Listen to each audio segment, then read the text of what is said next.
in terms of the certification process, are there any misconceptions that you've heard regarding that you'd like to share? I think the one that stands out the most is just whether or not you need to have a platform already. But like I said, I'm not even 100% sure about that. I just sort of played it safe. At the height of the COVID-19 pandemic, hundreds of notaries seeking certification to perform remote notarizations were being rejected by the state of Florida each day. Between a flood of applications in a short period overwhelming the department and confusion among many applicants, the process has been slow going for some Ron hopefuls. Today, we're talking to a South Florida loan signing agent who says she was approved quickly and within a week had already scheduled her first remote closing.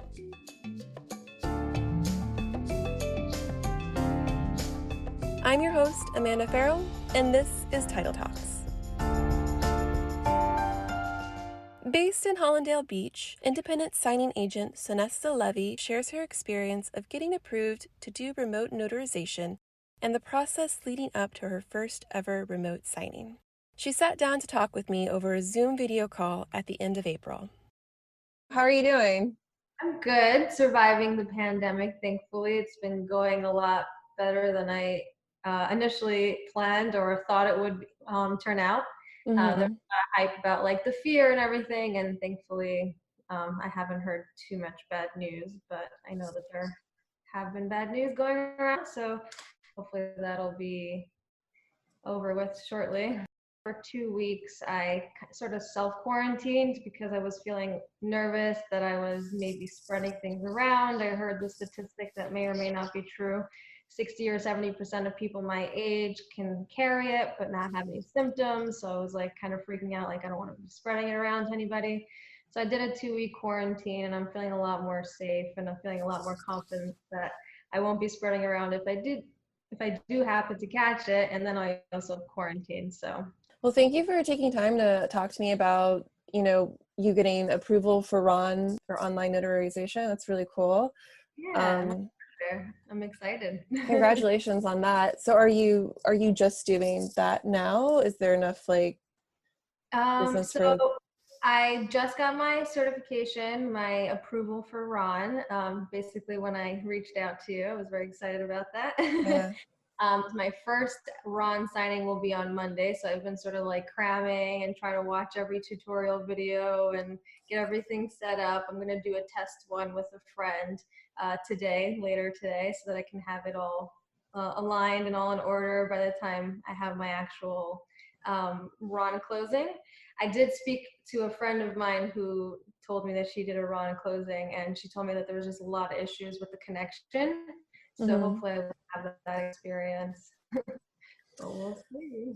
Yeah, I think probably the connection, especially from the consumer side, is probably going to be one of the biggest concerns for a lot of people who are setting up like, remote closing rooms within their office. Mm-hmm. So if you've got a good connection and all that, it's good to go. But usually on the other end, there needs to be a All strong around. connection Yeah. too. Well, I Cool. just learned today when I was studying the Doc Verify platform, which is the one I chose to go with. They have like some sort of pre-qualification test. So I took it myself and I saw it. It's pretty simple. They just ask you what kind of computer you have, what kind of internet you have, what browser, so then they'll be able to tell you if you qualify or not. Is the Doc Verify, is that the only platform you're using? Have you looked at other ones? So I'm going to start slower and go with Doc Verify. I went with that one because I know that they store the recordings and the electronic journals. So instead of having like a bunch of different outlets and trying to organize it, I wanted everything sort of just in one place to keep it cleaner. And then if I see there's a need for another platform because, one of my bigger clients only uses that one, then I'd obviously be interested to expand. But for now, I'm going to take it slow. Where are you located, by the way? Right now, I'm living in Hollandale Beach. I moved there about 4 years ago, close to 4 years ago. And before that, I started off in Aventura, Mm, and I moved from New York. nice. Okay, so mostly in South Florida, and you do mostly closings in Hollandale Beach area? I cover the 3 counties I'm around. So I'm in Broward and I cover Miami-Dade and I cover Palm Beach. So I know they're pretty big counties, but I try to, cover as much as I can. So That's awesome. Yeah, that's a huge territory. yeah. So yeah, I guess my first official question was mostly just about the process of getting certified to do remote online notarizations, what that was like, and how it differed from the traditional Mhm. certification. Yeah. Well, it was fairly simple. At first, it was a bit daunting just because there was so much concern and chatter and back and forth between everybody that's involved in the whole process because there's so many moving parts. So everyone's like, there's a lot of like anxiety and nervousness around the whole idea of it. So there was a bit of a hesitation and a dauntingness that I felt towards the application. But when it came down to it, the application was pretty clear. The Department of State has, their instructions listed out on the website, and they also even list out the courses that are that accept in order for you to even apply. So I selected Florida Land and Title, and in the course itself, it tells you how to apply. So it felt pretty clear to me. I have been hearing that there were a lot of applications that were rejected, and I think probably that might have been the case because maybe it wasn't clear or understood that the applicant needed to already have purchased the platform, because their wording says they need to decide, which is a bit ambiguous, like maybe, who you will go with, assuming you get the approval. So I think that might have been probably what their mistake was. I can't know for sure. I decided to just play it safe and I paid for the platform. And then I submitted a proof of my account to show what kind of payment plan and what kind of account that I had with them.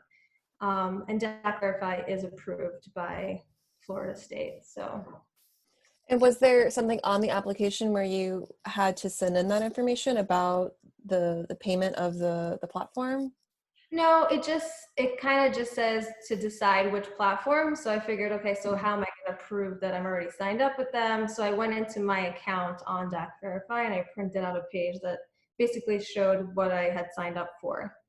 Gotcha. Yeah, I guess that could be a little, if that was the reason, that is a little ambiguous. I would assume that you could, say, oh, this is the one that I'm thinking of. And it'd be a little bit of the cart before the horse if you have to Yeah, pay for that platform before you know you can even use it and make money from it. So I can see why and that would be a that's just point of an confusion.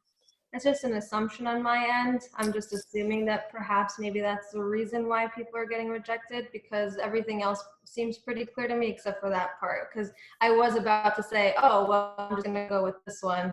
But then I thought, well, maybe they'll need proof of that. Gotcha. So I printed that out. What was something that surprised you about the certification process for remote online notarization? I thought perhaps it would take a little bit longer for it to get processed because of what's going on with the pandemic and just a change in everything in everybody's lives. So that was pretty much it. The process itself seemed pretty fair, pretty simple to me. I mean, you do have to be a already commissioned notary in the state of Florida in order to be able to be eligible for RON. Nothing else seems very surprising to me, which is a That's good good to thing. know. Yeah, I think people think about like technology like that and they assume it's going to be really difficult to understand and implement, but that's good to hear that it was pretty easy, sounds like. Yeah, and I'm more referring to just like the application process. I think getting used to the actual platform, for me, it's been a little bit confusing just because I don't have a person to speak with directly. Doc Verify is not offering that yet. So kind of just doing my research and trying to figure it out through the videos and trial and error. But hopefully that's simpler than I'm expecting as well. And did you say that you had done the whole process on Doc Verify, or that was something you were doing today for the first time? Yeah, that's something I'm going to test out today. In terms of the certification process, are there any misconceptions that you've heard regarding that that you'd like to share? Misconceptions. I think the one that stands out the most is just whether or not you need to have a platform already. But like I said, I'm not even 100% sure about that. I just sort of played it safe. Yeah, I'll have to see if I can find anyone who has more information on that and follow up because I'm curious too as to the reasoning for so many rejections. Hmm. Um, Perhaps another point of confusion might be that you have to already be approved as a notary. I'm thinking maybe some people assumed that it's like a different, 2-in-1, perhaps. yeah. Like the course itself, they don't really teach you notarial laws. They teach you the notarial laws in addition when it's, pertaining to remote online notarization. Perhaps the state might end up implementing like a 2-in-1 course specific for people who are not notaries yet. But so far they don't have that. Have you gotten any responses from your clients since you've been approved? Yeah, actually, one of the big reasons that I decided to go move forward with it. Initially, I was very excited before it had even passed. It passed, but it wasn't implemented yet before January. So I was thinking I'm going to be on the forefront. And then I realized that there's a lot of questions. There's probably a lot of like, moving parts that need to settle between the lenders and the counties accepting, RON documents. I figured I'm going to give it some time and let things, figure out on their own, and then I'll get into it. Then when the pandemic happened, a lot of people started asking me if I am certified for RON. That's when I decided to just pull the trigger and go with it. So I have been getting a lot of good feedback. Once I got back to my clients, I told them that I'm now certified. One of them gave me one right away. So that's the one I have on Monday. Oh, that's great. That's Yeah. great. Congratulations. That's awesome. We'll be right back. Title Talks is produced by PropLogix. PropLogix knows that most closing agents don't have time to sit on hold or engage in endless email chains to get property information. That's why we developed a full suite of time-saving services like lien searches, HOA searches, and release tracking. To learn more about the different ways your organization can reclaim that time and use it to grow your business, visit proplogix.com/services. Now, back to Title Talks. Although when we spoke, Sonesta hadn't performed a remote signing with DocVerify yet, she told me she had spent a lot of time watching tutorials and getting as familiar as possible with the platform. Give me some feedback on what it's like just within the platform itself, to the best of your knowledge. Obviously, you haven't done an official notarization yet, but so far, what's your impression of like the user experience in the platform? Yeah, the user experience so far with DocVerify seems pretty simple. It's not too complicated. It's not hidden in a bunch of tabs. So pretty much everything's laid out clean. Um, but there has been a lot of like back and forth. I'm not really sure what to expect, which is probably where most of the confusion from, lies for myself. So I'm not really sure what to expect. And then I'm just watching the videos and trying to figure out, see their process and make it make more sense to me. One thing that I'm a little bit confused about is my digital certificate, which is not provided by DocVerify, but DocVerify did give it to me because they're partnered with Digital Cert. DigiCert is probably the company, digital certification. So when I opened up the file that I downloaded, it said it was just for like the day that I downloaded it. So there's a little bit of confusion about how to use that. But I think it's just a button that it's already downloaded and probably it's like implemented into their system. So there's going to be a few discoveries that happen as I play along with the platform. So what is the digital document that you're referring to? The digital certification is a requirement. It basically serves as your stamp. I didn't have to purchase it through DocVerify, but they offered, and I could have purchased it from a third party and then just like uploaded it perhaps, but so far I'm just figuring that part out. Okay. And so the question that you're wondering about then is how to then like apply the stamp essentially.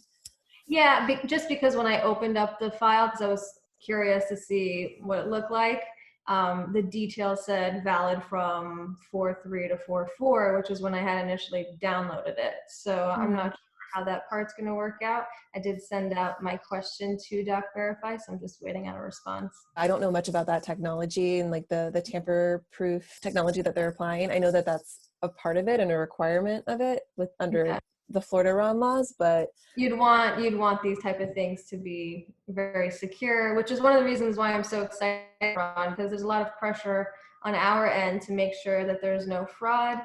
And, you know, we carry the E&O insurance and the bonds. So having this extra piece of technology that is, you know, even more thorough than the naked eye is very exciting to me to have that. So it feels like an extra security measure, extra protection for myself.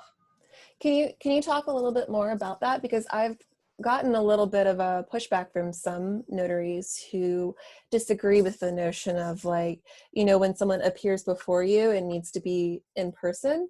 And so they seem really uncomfortable with the idea of using audio video equipment. Can you talk a little bit more about why you think it's actually more secure? Well, because we talk about how when I've learned about it, they talk about all the different methods of security. So things that the naked eye can't see in the differences between a fake ID and a real ID, you know, the computer would be able to detect. So that feels nice to me, because I'm sure that there's really great fraudulent IDs out there that, you know, hopefully I've never come across, but, you know, I'm sure it happens to some notaries where they're fooled. So technology is always better than the naked eye, in my opinion. Plus, Mm-hmm. we have the knowledge-based authorization, I believe it stands for, KBA. So then the participant, the signer, it has to answer pretty personal questions. So I wouldn't know the answer to, you know, let's say I'm committing fraud my neighbor under my neighbor's name. I wouldn't necessarily know that the first car they owned, or if they haven't, you know, a certain bank account. But those are the type of knowledge-based answers that they would have to go to provide in order to get authorized. Yeah, and I think too, from what I've read, it also seems that having that recording available for review later as well could also help with, you know, like elder abuse is a big issue in Florida. So if anything comes up where someone might have signed something and they weren't doing it of sound mind, or I know that's something that notaries are supposed to also be able to look for. So any sort Yeah. of signs of duress might not be apparent during a notarial act, but if you have that video recording, it seems to me that that would be an asset for notaries to be able to review and make sure everything was actually done properly. Yeah, I mean, I would say I definitely agree with that, and more along the lines where, like, if somebody decided, hey, I can't pay this mortgage that I took out, I'm gonna claim that I didn't know what I was signing. You'll have a recording, and you'll have, you know, a recording of the notary who's saying, you know, this is your right to cancel. You have, you know, 3 business days or whatever it is that's being offered to cancel, and here they are, you know, being recorded, acknowledging that, and signing it. So whatever it is, the closing disclosure will clearly state everything. So you have that recorded. No one saying, hey, no one even told me there was such a thing called a closing disclosure, because you can see it. It's actually recorded for the courts if they need to take a look at it later. I think it'll make a big difference and a big impact in the fraud part of all that. Is there any sort of advice that you would give to notaries who are thinking about doing the certification? Yeah, I say, you know, be confident, excited about it. I think that technology can always be a little bit scary and intimidating at first, but at the end of the day, like for me personally, I think it's a great option to have, you know, sitting behind a computer and being able to help somebody who's maybe on the other side of Florida, or especially as a woman not wanting to go into, you know, people's homes all day. You know, there's a little bit of a fear factor there that you hope that those people are trustworthy, that you can enter their home and not be put at risk. So there's something very nice about the opportunity to do some RON closings. And all it takes is a little bit of, you know, time and energy, effort to put into it. And eventually it'll become natural, just the same way it becomes natural to do in-person closings. Yeah, for sure. I think it'll definitely become the norm in 10, 20 years, Yeah. perhaps. So And with we'll a little see. practice, it'll be easier. You know, in the beginning, everything can be a little more confusing, but as you go on, as you become more experienced, it'll be more fluid and a little bit more easygoing. Anything else that you would add about Ron or about your work as a loan signing agent is your current job title, correct? Yeah. So anything real estate or loan transaction. Can you tell me a little bit more about like who exactly you work with, who your client is, and where you fit into the real estate transaction process? Yeah, absolutely. So my biggest clients are title officers, loan officers, just because they're doing these transactions all day. And then also real estate agents, because they're with their client from literally point A to point Z. So they're the ones who care the most that their client is not, just being thrown in front of an unprofessional notary who, doesn't even know the documents. So the documents might come back incompletely filled out or incorrectly filled out. And then everything that they've done from, sometimes it could even be a month, a few months long process could have gone down the drain because it didn't meet the deadlines and their funding conditions. So it's the last thing that realtors would want.